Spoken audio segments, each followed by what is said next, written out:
దిల్ రాజు గారితో గొడవ ఏంటి సార్ మీది?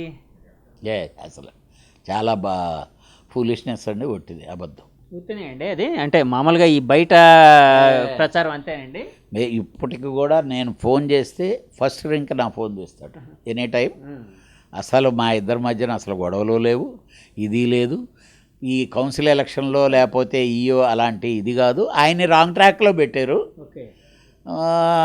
రాజు పరిస్థితి ఏంటంటే, రాజు కాంట్రవర్షియల్ మనిషి కాదు, కానీ నాకు రాజు సినిమా ఇండస్ట్రీకి వచ్చి నుంచి నాకు తెలుసు. డిస్ట్రిబ్యూటర్గా ఉండేటప్పటి నుంచి అసలు డిస్ట్రిబ్యూటర్ కాదు ఆయన. ఫస్ట్ సినిమా మణిరత్నం సినిమా కొనుక్కొని, డబ్బింగ్ సినిమా కొనుక్కొని వ్యాపారం చేసినప్పుడు ఆ రోజు నుంచి మాకు తెలుసు. ఆ తర్వాత ఎప్పుడో డిస్ట్రిబ్యూటర్ అయ్యాడు. అవన్నీ ఒక సక్సెస్, ఒక మనిషి సక్సెస్ ఎదగాలి, అలాంటి వాళ్ళు రావాలి, ఎదగాలి, ఇది చేయాలి. మా ఇద్దరి మధ్యన ఎప్పుడూ లేదు, రాదు కూడా. ఎందుకనంటే ఇప్పుడు చాలామంది అంటుంటారు థియేటర్ల వ్యాపారం ఆ నలుగురు అని. నేను ఒకటే చేస్తాను, ఈవిడ వ్యాపారం వాడిది, వాళ్ళ వ్యాపారం వాళ్ళు చేస్తున్నాను. అలానే మోనోపలీ చేయకూడదు, ఇండస్ట్రీని చంపేయకూడదు. మరి కాదు సార్, ఇండస్ట్రీని చంపేసే మోనోపలీ జరుగుతుంది అని అనుకునేటప్పుడు మీరు వాళ్ళతో మాట్లాడిన సందర్భాలు ఏమైనా ఉన్నాయి సార్? నేను చాలా గట్టిగా మాట్లాడతాను. శిరీష్తో అయినా అదే మాట్లాడతాను, సునీల్ నారంగతో అయినా అదే మాట్లాడతాను, సురేష్ బాబుతో అయినా అదే. సార్ నేనైతే నారాయణరావు గారు లేరు, నారాయణరావు గారు వాయిస్ ఇస్తా. నేను లేకపోతే ఒకటే డైలాగులు చెప్తా. మనందరం కానీ ఇలాగని నేల విడిచి సాంగ్ చేస్తే మళ్ళీ సినిమా ఇండస్ట్రీలోకి నక్సలిజం వస్తుంది. 10 మంది అనేది వస్తుందని అంతే కదా. 10 మంది కడుపు మండితే ఏం చేస్తారు? ఇన్క్యూరబుల్ డిసీజ్ అనుకుంటే తీసేస్తారు. సార్ అలాగే గిల్డ్ మీద మీకుండే భేదాభిప్రాయాలు ఏంటి సార్? ఇప్పుడు కూడా చెప్తున్నాను కదండి, it is a based organisation. నిద్రలేస్తే కొట్టుకు చేస్తుండేది వాళ్ళు. ఇంకా వాళ్ళేంటి నాయకత్వం, వాళ్ళేంటి ఇది చెప్పండి. గిల్డ్ అనేది ఒక 20 మంది కలిపి పెట్టుకుంది ఆర్గనైజేషన్. అంటే 20 మంది కొరకు కాదండి, 20 మంది కలిపి వ్యాపారం. వాళ్ళు అనొచ్చు మేము యాక్టివ్ ప్రొడ్యూసర్స్ సినిమాలు తీస్తున్నాం 100%. అంటే నీవు ఎలక్షన్లో ఒక దగ్గర గెలవలేకపోతే, చెరువు మీద అలిగి ముడ్డి గడుక్కోకపోతే నీకే వాసన వస్తుంది. నిద్రలేసి వాళ్ళ సమస్యలు వాళ్ళు తీర్చుకోలేకున్నారు. ఈరోజు వాళ్ళు ఒకరి మీద ఒకరు వాళ్ళు ఉద్దిగ్గా ఉన్నారా? లేరు కదా. సో అదే ప్రాబ్లం అంటారు సార్. సినిమా ఇండస్ట్రీ బాగుపడాలి, మళ్ళీ పూర్వపు రోజులు రావాలంటే ఏదైనా మీరు ఇచ్చే సూచన కానీ సలహా కానీ కొత్త వాళ్ళకి కానీ పాత వాళ్ళకి కానీ ఏం లేదండి. మనతోటే ఉండే ప్రతి ముందు ప్రొడ్యూసర్ బాగుంటే ఇండస్ట్రీ బాగుంటుందండి. ప్రొడ్యూసర్ని చంపేద్దామని ఆర్టిస్టులు అనుకోకూడదు, టెక్నీషియన్లు అనుకోకూడదు, ఎగ్జిబిటర్లు అనుకోకూడదు, డిస్ట్రిబ్యూటర్లు అనుకోకూడదు. అలాగే డిస్ట్రిబ్యూటర్ని చంపేద్దామని ప్రొడ్యూసర్ అనుకోకూడదు. అలానే ఆర్టిస్టులకి టెక్నీషియన్కి మాట్లాడుకున్న డబ్బులు అవసరానికి ఎక్కువ రేట్లు మాట్లాడుకొని డబ్బులు ఎగ్గొడదామని చెప్పి ప్రొడ్యూసర్ అనుకోకూడదు. ప్రతి ఒక్కరూ ఒకరికొకరు నిలబడి సమిష్టిగా ఉందామంటేనే ఈ ఇండస్ట్రీ అలా సర్వైవ్ అవుతుంది. లేకపోతే వస్తుంటారు, పోతుంటారు. రేపు ఇంకోరు. ఈరోజు సినిమా ఇండస్ట్రీ స్టార్ట్ అయిన దగ్గర నుంచి ఏ హీరోలన్నా క్యారీ అయిపోయారా చివరిదాకా? ఏ ఫ్యామిలీ అయినా క్యారీ అయిపోయిందా? ఏమీ ఉండదు. ఎన్టీ రామారావు గారి వంశం ఉంది, అవి ఎంతవరకు వస్తుంది అనేది ఎవరు చెప్పగలరు? మన మంచితనాన్ని కొంతవరకు కాపాడుద్ది. నేను అందుకే చెప్తుంటా, శ్రీకాంత్ లాంటి వాడు ఉన్నాను అనుకోండి, ఈరోజు వరకు అతను హీరో స్టార్డమ్ తగ్గినా కానీ సినిమాలు చేసి అతను బిహేవియర్. సినిమా ఇండస్ట్రీకి కావాల్సింది బిహేవియర్ అండి. మనం మంచిగా ఉండటం, మన ఎదుటివాడు మనతో డిపెండ్ అయిన వాడు బాగుండాలని కోరుకోవటం. ఈరోజే మనం సంపాదించేసుకొని వెనకేసుకొని వెళ్తే ఏమీ చేసేది లేదు. నువ్వు జీతం తీసుకుంటున్నావు, వాడు అప్పు తెచ్చిస్తున్నాడు, ఎక్కడి నుంచి తెచ్చిస్తున్నాడు. ప్రొడ్యూసర్ బాగుండాలని కోరుకోవాలని నేను చెప్తాను. సార్ థ్యాంక్ యూ సార్, అభిమానంగా ఇంత టైం నా కోసం స్పెండ్ చేసినందుకు థ్యాంక్ యూ వెరీ మచ్ అండి. వ్యూస్, ఇది ప్రముఖ నిర్మాత సి కళ్యాణ్ గారి అంతరంగం. ఆయన మనతో ఎన్నెన్నో విషయాలు పంచుకున్నారు. అలాగే తను మనసులో ఏదనిపిస్తే అదే మాట్లాడుతాను, ముక్కుసూటితనంతో ఉంటాను, ఆ ముక్కుసూటితనాన్ని తనని ఇంతకాలం కాపాడుతూ ఉందని మనతో చెప్తున్నారు. మనతో ఎన్నో విషయాలు పంచుకున్నారండి. ఇలాంటి ఇంటర్వ్యూ మళ్ళీ ఇంకోటి కూడా ఆయనతో త్వరలో చేస్తానండి. సో ఇంటర్వ్యూ మీకు నచ్చితే మా ఛానల్ లైక్ చేయండి, సబ్స్క్రైబ్. సార్ అలాగే ఫైనల్గా మిమ్మల్ని అంటే ఇది చాలాసార్లు చాలామంది అడిగిన క్వశ్చన్ అయినా మా ఆడియన్స్ కోసం, మా వ్యూవర్స్ కోసం నేను అడుగుతున్నానండి. మదిలిచేరు సూరి గారి పేరు పెట్టో, లేకపోతే భాను గారి పేరు పెట్టో కళ్యాణ్ గారు ఆస్తులు సంపాదించుకున్నారు అంటే డైరెక్ట్గా అడిగేస్తున్నాను, మీరు కూడా డైరెక్ట్గా చెప్పగలరు కాబట్టి ఒక బినామీ అన్నట్టు కూడా చాలాసార్లు రకరకాల వార్తలు షికారు చేశాయి, సోషల్ నెట్వర్క్లో కావచ్చు లేకపోతే మీడియా రంగంలో కావచ్చు. దీని మీద అసలు నిజమే ఏంటి సార్? అది అసలు ఏంటి అంటే అంత ఇదిగా రావడానికి అంటే వాళ్ళకి మీకు ఆ సాన్నిహిత్యం ఏర్పడడానికి కారణం ఏంటై ఉంటుంది? అంటే కుమారస్వామి గారు ఏదో డబ్బు ఇచ్చాడో, దేవగౌడ్ గారు వాళ్ళు డబ్బు వచ్చిందో, లేకపోతే ఆ డబ్బు నేను ఇక్కడ ఇన్వెస్ట్ చేశాను, లేకపోతే జయలలిత గారి డబ్బులు ఇన్వెస్ట్ చేశానో, లేకపోతే ఆస్తులు కొన్నాను అనే ఇది చెప్పటంలో అనుకున్నా అది వేరు.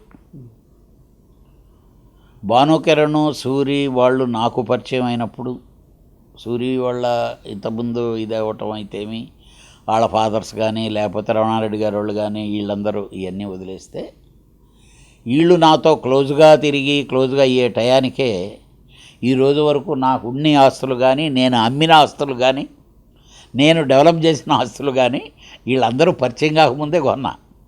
అందుకనే ఇన్కమ్ ట్యాక్స్ వాళ్ళు, సిఐడి వాళ్ళు, లేకపోతే పోలీస్ డిపార్ట్మెంట్లో అన్నీ బస్తాలు కాగితాలు తీసుకుపోయి అన్వేషణలు చేసి కళ్యాణ్ అనేవాడికి ఇక్కడ ఎలాంటి ఇన్వాల్వ్మెంట్ లేదని చెప్పి ఇది చేయగలిగారు. చాలామంది కూడా చెప్పారు, ఓ జగన్ గారు పిలిచి అడుగుపోతున్నారేమో, లేకపోతే వాళ్ళు వస్తున్నారు వీళ్ళు. నేను ఎవరినైనా రమ్మన్నాను, ఒక ప్రూఫ్ తీసుకురమ్మన్నాను. మీ ప్రూఫ్ తీసుకురండి, భానుని తీసుకొని వస్తారా, లేకపోతే సూర్యుని తీసుకొని వస్తారా, లేకపోతే ఇంకోళ్ళని తీసుకొని వస్తారా. ఎవడు కూడా అంటే నా భాషలో అలా అనకూడదు కానీ పీకలేకపోవటానికి ఒకటే ఒక కారణం ఏంటంటే, నేను ఎవడ ఆస్తులకి డబ్బులతోనూ నేను ఆస్తులు కొనలేదు, ఎవరు మెహర్బానీతో కొనలేదు, ఎవరు హెల్ప్తో కొనలేదు. దేవుడు నన్ను కరుణించాడు, సినిమా ఇండస్ట్రీ అనేది నా ఇమేజ్ పెంచింది. నేను ఈరోజు ఇలా ఉండటానికి, ఇన్ని ఆస్తులు కొనటానికి థ్యాంక్స్ చెప్పాలంటే ఓన్లీ నానకరామగూడలో ఉంటారు కమల్ సింగ్ అండ్ అర్జున్ సింగ్.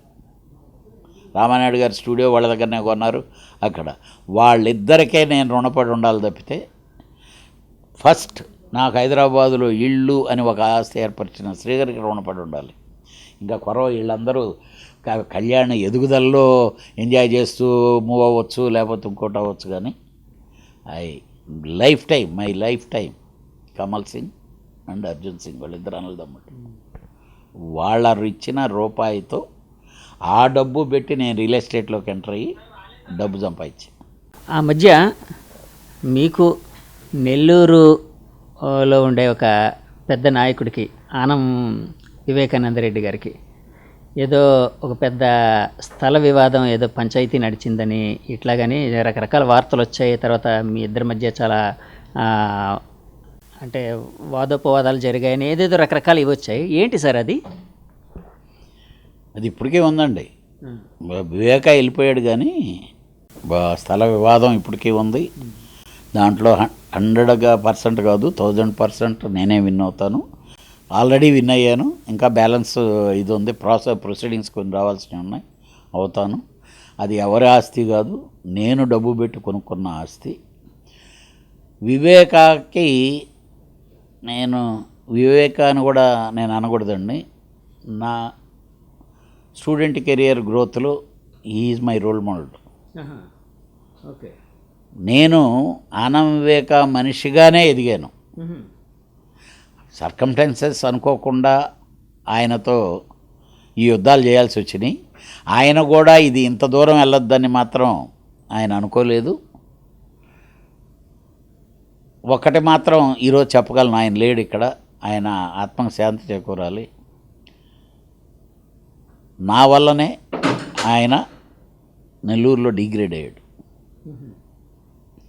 అంటే వివేక గారి కెరీర్లో వెనక తిరుగు చూసుకోవాల్సిన సిచ్యువేషన్ ఓన్లీ కళ్యాణ్తోనే స్టార్ట్ అయింది.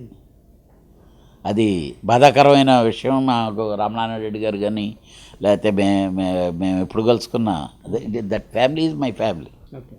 ఏంటి సార్ గొడవ? అంటే మీరు స్వశక్తితో కొనుక్కున్నాను, మీ డబ్బులతో కొనుక్కున్నాను అన్నారు కదండి.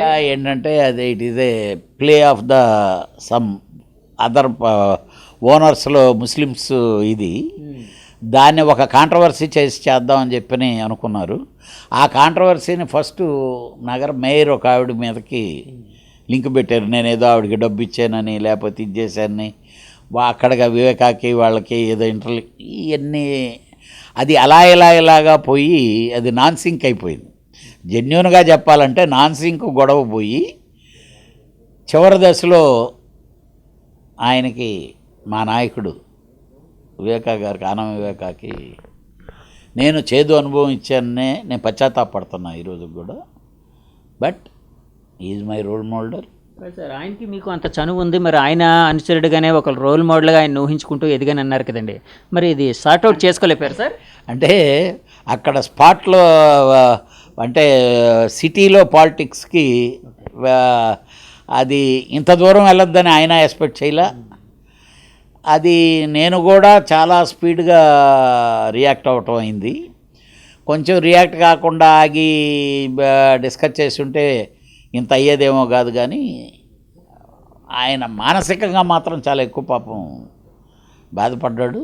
కాకపోతే మా ఇద్దరి యుద్ధాన్ని మాత్రం బాగా ఎంజాయ్ చేసింది ఎవరంటే ఈ యూట్యూబ్ ఈ ప్రేక్షకులు మాత్రం బాగా ఎంజాయ్ చేశారు. అంటే సినిమాలో వారిలాగా వారైపోయింది. ఎనీహౌ దానికి నేను చింతిస్తున్నా. యాక్చువల్ రామనారాయణ రెడ్డి గారితో మళ్ళీ ఆ రిలేషన్, మంచి రిలేషన్ ఉంది కదా స్టిల్ ఈ రోజుకి కూడా రామనారాయణ రెడ్డి గారు కానీ వాళ్ళ బ్రదర్స్ కానీ. మొన్న టీడీపీలోకి వచ్చారు కదండి, తర్వాత కలిసారు సార్? అంటే నేను కలవలేదు. మేము ఎక్కడ ఉన్నా ఎక్కడ కనిపించినా చాలా ఆప్యాయతగా చాలా ఇదిగా ఉంటాం. నాకు రామనారాయణ గారి పిల్లలు ఇంకా బాగా ఇదిగా ఉంటారు. It is our family. కాకపోతే అనుకోకుండా వచ్చింది యుద్ధం. ఆ యుద్ధంలో ఎవరి దారి వాళ్ళు ఎత్తుక్కున్నాం. అది ఆయన ఇమేజ్కి డ్యామేజ్ అయింది. అంటే కళ్యాణ్ ఇమేజీ ఒక రేంజ్ అయ్యి ఉంటాం. ఈ సోషల్ మీడియాలో ఎప్పుడు కళ్యాణ్ ఆ ఊర్లో సిటీలో వాడు ఎవడో ఒకటితో గొడవగానే ఉంటే ఇంత ఫోకస్ అయి ఉండేది కాదు. కళ్యాణ్తో యుద్ధం అవటం వల్ల అది బాగా ఫోకస్ అయ్యి ఆయన మీదే జోకులు వేయటం స్టార్ట్ చేశారు. ఎవడో ఒకడు ఆయన ఎవరున్నా అన్న అంటే నేను సి కళ్యాణ్కి ఫోన్ చేసి రేపు పిలిపిస్తానని ట్రోల్ చేయటాలు స్టార్ట్ చేశారు. It's a bad dream. అదే ఆయన వెళ్ళిపోయినప్పుడు మీరు వెళ్ళారు సార్ చూడడానికి? వెళ్ళాను. సార్